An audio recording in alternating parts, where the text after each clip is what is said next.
Bienvenue sur cette vidéo qui est un des chapitres du cours où vous apprenez à créer un bouclier réaliste pour le jeu vidéo. Dans cet extrait, vous verrez comment nous avons pu sculpter ensemble le bois et ses détails sur ZBrush. J'espère que cela vous donnera envie de poursuivre l'apprentissage. Bonne vidéo. Bienvenue donc dans ce second cours. Aujourd'hui, on va attaquer la deuxième partie, c'est-à-dire le sculpt. Alors, la première chose à faire en arrivant sur ZBrush, comme vous voyez, c'est un logiciel un peu qui ressemble pas du tout à Maya, en tout cas, c'est une toute autre physionomie. La première chose à faire, c'est d'augmenter la taille de notre surface de travail jusqu'au maximum. Donc on va juste aller dans Document et faire double. Voilà. Alors, donc ZBrush, c'est un logiciel de sculpt, ça se travaille à la tablette graphique. Si vous n'avez pas de tablette graphique, vous pourrez le faire à la souris, mais vous allez perdre énormément en qualité. Donc je vous invite fortement à utiliser une tablette graphique. Alors, la première chose qu'il va falloir faire, c'est d'aller dans Z-Plugin, FBX Import-Export. C'est un, vous voyez justement, c'est un plugin ZBrush qui nous permet d'importer nos modèles en FBX. Donc on va juste cliquer sur Import et aller chercher notre modèle. Ouvrir. Vous voyez que rien ne se passe. Maintenant, c'est à nous de dessiner notre forme. Donc on a juste à cliquer et dessiner. Vous pouvez maintenir Shift pour, vous voyez, le bloquer sur un angle. Hop. Vous pouvez lâcher. Une fois que vous avez lâché, si vous redessinez, vous voyez que j'en crée un deuxième et un troisième. En fait, ce qu'il faut faire, c'est une fois que vous avez dessiné, allez tout de suite sur Edit. Si vous en avez créé plusieurs comme moi, vous faites simplement CTRL-N et ça va supprimer ceux qui ont été créés avant le dernier. Alors je vais appuyer sur F pour cibler, comme ceci. Alors déjà, le matériel rouge, c'est juste mort, donc on va passer dans un matériel bien plus agréable, qui va être le Madcap Pearl. Ici, Madcap Pearl Cavity, donc on a juste à cliquer ici, et aller dans Madcap Pearl Cavity. On se trouve avec un matériel bien plus agréable, regardez. Alors, donc pour zoomer, dézoomer, quand vous êtes à la tablette, c'est juste ici. Voilà. Vous voyez, je peux bouger juste en cliquant dans le vide pour la rotation, et pour dézoomer, on va juste là, et on maintient, et on clique. Si vous voulez zoomer, dézoomer à la souris, il existe un moyen, donc avec votre molette comme ceci, il suffit juste d'aller dans Document, et vous voyez qu'ici vous avez In and Out. Pour mettre un raccourci, il suffit de faire CTRL SHIFT clic. Non, CTRL ALT clic, pardon. Et vous voyez qu'ici, il vous dit press. Ah oui, parce que j'ai quitté. Si je fais ça, en haut à gauche, vous voyez qu'il dit Press Any Key Combination. En fait, vous avez juste à faire rouler votre molette vers le haut. Maintenant, ce qui est enregistré, c'est Alt Ctrl. Ah oui, bah du coup, j'ai pas lâché Alt et Ctrl. Ouais, donc on recommence, Alt Ctrl clic. Je lâche Alt et Ctrl et je zoome avec ma souris. Maintenant, vous voyez que si je laisse glisser ma souris, j'ai Mouse Wheel Up. On fait la même chose avec Out, Ctrl Alt, clic, et on roule notre souris. Et voilà, maintenant j'ai mouse wheel down et mouse wheel up. Vous voyez que, hop, je peux donc dézoomer, zoomer, dézoomer. Mais on va rester à la tablette. Donc, alors, maintenant, on va devoir travailler notre bouclier. On va commencer par le bois. Alors, donc, on va isoler le bois. Juste en allant Subtool ici, vous avez les objets qu'on avait dans Maya. Donc, le bois, le contour et le métal. Donc la première chose à faire pour le bois, ça va être de séparer toutes ces planches entre elles. Mais je veux que ça reste sur un seul et même objet. Alors, il y a une option dans ZBrush qui s'appelle les polygroupes. Ça permet de créer des groupes dans un objet. Donc, on va garder un seul et même objet, mais on aura des groupes dans cet objet. Si vous maintenez Shift F, ou alors que vous allez ici, vous voyez que des couleurs s'affichent. Et la topologie également. Topologie, donc les carrés. Ce qu'on va faire, c'est qu'on va appliquer plusieurs couleurs, enfin une couleur à chaque planche. Pour ceci, on a juste à descendre, aller dans Polygroup, juste ici, et faire Autogroupe. Vous voyez que maintenant j'ai des couleurs différentes pour chaque planche. Et je peux isoler mes planches en fonction de ces groupes. C'est-à-dire que si je fais CTRL SHIFT, vous voyez que j'ai le lasso avec le petit carré de sélection qui s'affiche, et que je clique sur une planche, je l'isole. Si je veux réafficher mes planches qui appartiennent à d'autres groupes, j'ai juste à maintenir CTRL-SHIFT et clic pareil, et à cliquer dans le vide. Vous voyez? CTRL-SHIFT-clic, j'isole, CTRL-SHIFT-clic dans le vide, je désisole, et ainsi de suite. Vous voyez? Ça va nous permettre de travailler chaque planche séparément. Alors, je réappuie sur SHIFT et F pour désactiver tout ça. La première étape, ça va être donc de créer nos rainures, nos bordures entre les planches. Alors, ce qu'on va faire, c'est qu'on va aller dans Géométrie, et qu'on va aller dans Dynamique Subdiv, juste ici. Donc, je vais cliquer sur Dynamique, et vous voyez que ça me crée cette espèce d'effet. Ce qui se passe, c'est qu'en réalité, nos angles sont pas du tout renforcés. Vous voyez qu'ici, c'est tout rond. Ce qu'on va faire, c'est qu'on va renforcer les angles en activant le Q-Grid. Donc je le monte à une valeur entre 6 et 8. C'est des valeurs qui me plaisent bien. Je vais baisser, je vais rester à 6. Et après, le coverage juste ici, ça nous permet de régler la taille de notre bevel. Donc ce que je vais faire, c'est que je vais mettre une valeur assez faible. Quelque chose comme ceci. Donc 0,06, c'est une bonne valeur. En tout cas pour moi ça marche bien. Et vous voyez que déjà on commence à distinguer nos planches. Cependant, vous voyez qu'ici on est en mode dynamique. Dynamique, ça veut dire que ça ne s'applique pas sur le modèle directement, c'est juste une preview. Pour appliquer, il suffit de cliquer sur Apply. Donc on clique sur Apply, et voilà. Là c'est définitif, si je fais Shift F, je vois que ma topologie a changé, et elle est d'ailleurs exécrable. C'est la prochaine étape, on va régler la topologie. Donc maintenant on va venir travailler planche par planche.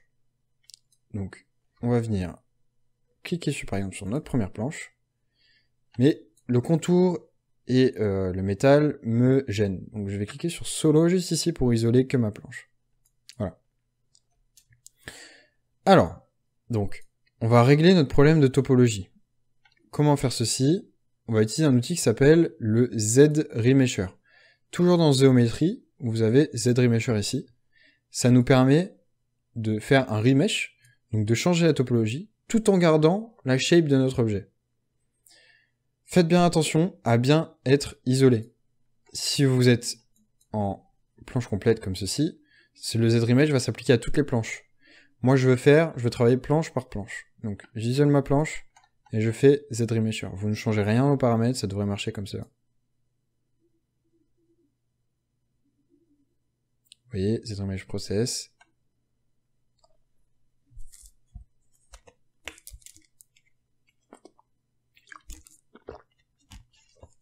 Alors, donc maintenant on peut aller voir. Vous voyez que ça m'a fait des bordures légèrement cassées, mais c'est pas grave, on va se contenter de ça. Donc je réisole, je fais Shift F, et maintenant vous voyez que la topologie est bien meilleure. Donc on va pouvoir travailler avec ça. Alors, pour faire du bois, la première chose déjà c'est de casser les angles. Et pour pouvoir travailler correctement sur notre brush, il nous faut beaucoup de subdivisions. Ici, on en a largement pas assez, vous voyez qu'on a que 6000 points. On va monter à quelque chose comme 200 000 points. Pour ce faire, on a juste à cliquer sur Divide, juste ici, toujours dans Géométrie. Mais à chaque fois qu'on va cliquer sur Divide, ça va nous désisoler. Donc, on réisole à chaque fois, hop, jusqu'à monter une valeur ici, vous voyez, à 200 000. 440 000, bon bah c'est très bien, ça suffira.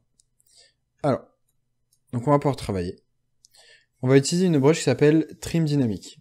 Alors Trim Dynamic, elle est juste ici. Donc pour cliquer sur les brushes, vous cliquez juste là, Trim Dynamic. Maintenant vous allez voir ce que fait Trim Dynamic. Si je reste donc avec ma taille comme ceci, vous voyez, c'est bien trop grand, mais ça nous aplatit les angles. En fait ce que je vais faire, c'est que donc je vais baisser la taille ici, jusqu'à obtenir quelque chose qui fait la taille de mon angle à peu près. Et là c'est trop faible, donc je vais réaugmenter, hop, et on peut bosser. Ce qu'on va faire c'est que voilà, on va aplatir tous nos angles comme ceci. Donc on se met à une taille correcte, et on vient travailler nos angles. Ne soyez pas forcément très précis, l'important c'est juste de casser nos angles. Ici on est dans une situation où, vous voyez là, ça va galérer à aplatir. Maintenant, il y a un truc qu'il faut comprendre, c'est que si je désisole, c'est une zone que l'on voit absolument pas. Donc en fait, on va la laisser comme ça. Et on va continuer notre bout de chemin. Si vous voulez bouger comme ça en Translate, vous maintenez Alt, et c'est la touche de Rotate en fait. Vous voyez, quand je clique dans le vide, ça rotate. Si je maintiens Alt, hop, ça Translate. Donc on va bouger, et on va venir travailler nos angles. Comme je dis, ne soyez vraiment pas très précis, on vient juste casser les soucis. Ici, j'ai des traits, donc en fait, ce qu'on va faire, c'est qu'on va faire un smooth. Pour faire un smooth, vous maintenez Shift, et vous voyez que ça passe en smooth. Vous n'avez plus qu'à smoother le tout. Maintenant, je repasse avec ma brush, et je viens casser tout ça. On va faire la même chose ici, donc un coup de smooth, et on vient casser. Pareil ici, un coup de smooth, et on vient casser, comme ceci. N'hésitez pas à ajouter un peu de variation, venir casser légèrement plus, légèrement moins, comme cela. Et pareil ici, je vais casser un peu plus. Voilà. Maintenant, si je désisole, vous voyez qu'on obtient ceci. Si je m'enlève du solo, vous voyez qu'on commence à obtenir quelque chose que l'on veut. Donc, hop, je refais solo, et on va faire ceci tout simplement pour toutes les planches. Donc, ah, je viens de me rendre compte d'un truc, c'est que j'ai oublié de faire l'arrière sur cette planche. Forcément. On a un avant et un arrière. Donc, hop, on vient smooth, et on vient travailler. Soyez vraiment assez rapide, hein. Ici, ça compte pas forcément, ça se voit pas.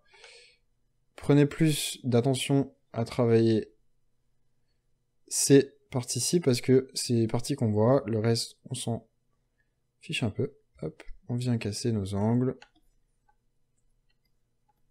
Donc, sur les côtés, je viens le faire très légèrement, sans prendre en compte forcément ce que ça me donne. Hop. Et on va faire ceci tout simplement pour toutes les planches. Vous remarquez que je fais pas très attention à ce que je fais, justement parce que c'est ce chaos un peu qui ajoute l'effet que l'on veut. Hop. On va venir juste casser nos angles jusqu'à obtenir ceci. Quelque chose comme cela. On va faire ça pour toutes les planches. Donc, on reprend la première étape. Rappelez-vous, la topologie ne va pas. Donc, un Z-Remesher.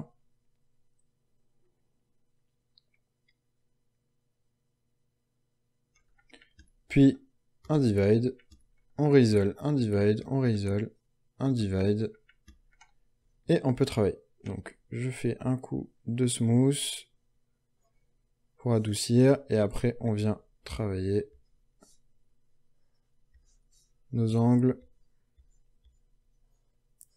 La trim dynamique. Hop.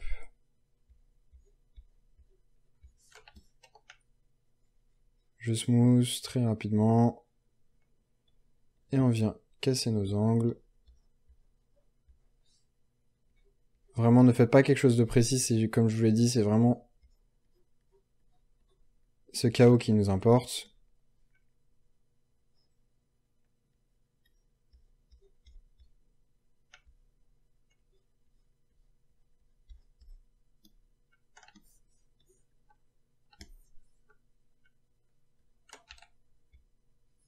Si vous voulez cibler, comme je viens de le faire ici, votre objet, vous appuyez sur F tout simplement. Hop, ça vous aidera, ce sera plus facile. J'ai oublié de smooth, hop, je viens smooth. Et on y retourne.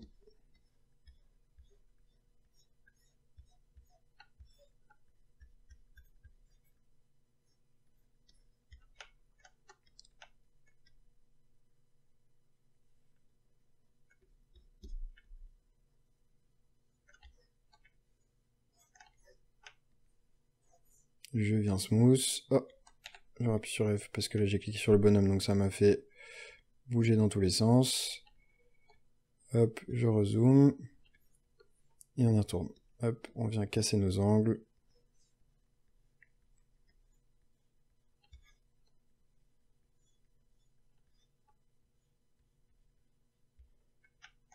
comme ceci.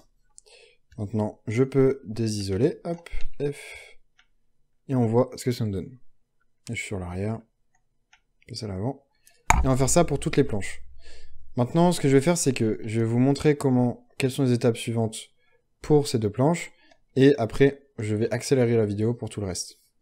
Donc, l'étape suivante, maintenant, c'est, donc je réisole ma planche, c'est de venir rajouter nos rainures. Alors, la méthode la plus simple, c'est d'utiliser des alphas. C'est que, pour utiliser une alpha, on doit se mettre en brush standard, juste là. Vous utilisez l'outil drag rect, juste là, et après on va venir chercher notre alpha. Donc pour ce faire, on va aller dans Lightbox, alpha, et on va venir chercher la Wood 03, juste ici. On double-clique, et elle va se mettre ici. Ce qui se passe maintenant, c'est que vous voyez, ça fait ceci. Ça s'applique aussi à l'arrière, et moi je ne veux pas que ça s'applique à l'arrière, donc en fait, je vais faire CTRL-Z. On a juste à aller dans Brush, on descend, vous avez Auto Masking juste ici, et vous pouvez faire Back Face Mask. Maintenant, si je le fais, hop, vous voyez que j'ai rien à l'arrière. Par contre, des rainures, ça ne ressort pas, ça rentre à l'intérieur. Donc en fait, ce qui se passe, c'est que maintenant, j'ai juste à tracer mes rainures, comme ceci. Et voilà. Par contre, vous voyez que c'est bien trop fort. Donc en fait, je vais baisser tout ça à quelque chose comme 13. Et je n'ai plus qu'à tracer avec Alt mes rainures comme ceci. On fait la même chose à l'arrière.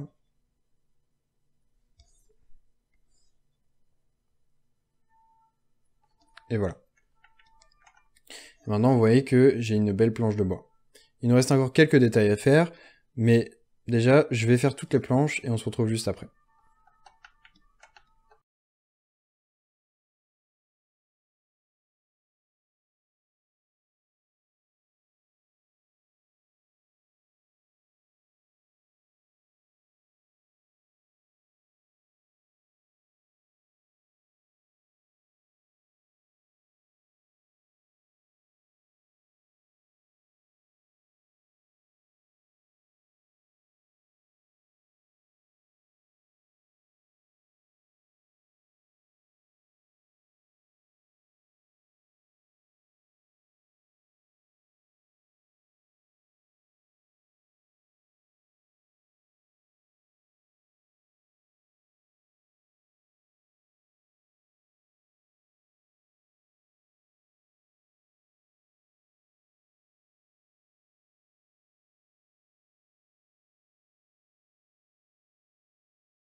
Voilà. Alors, j'ai fini de placer toutes mes alphas et de faire toutes mes planches.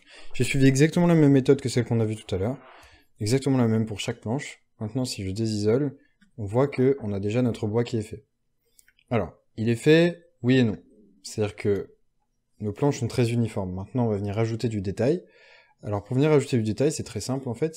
Ce qu'on va faire, c'est que, toujours à la trim dynamique, on va venir casser certains angles plus que d'autres. Donc je vais prendre une planche au hasard, comme celle-ci, et je vais venir, vous voyez, travailler plus certains angles, comme ceci, pour avoir ce genre d'impact, ici. Et en fait, on va faire ça un peu de façon aléatoire, à certains endroits, et pas à d'autres.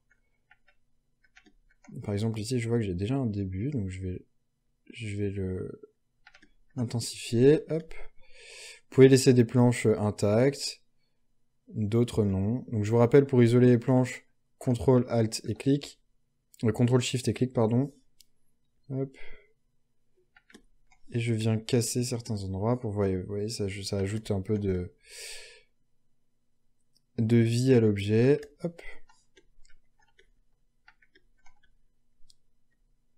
Comme ceci. Donc je viens toujours à la trim dynamique, juste venir sur mes ongles, j'appuie un peu plus fort sur ma tablette. Et je viens faire ce genre de détail. Hop.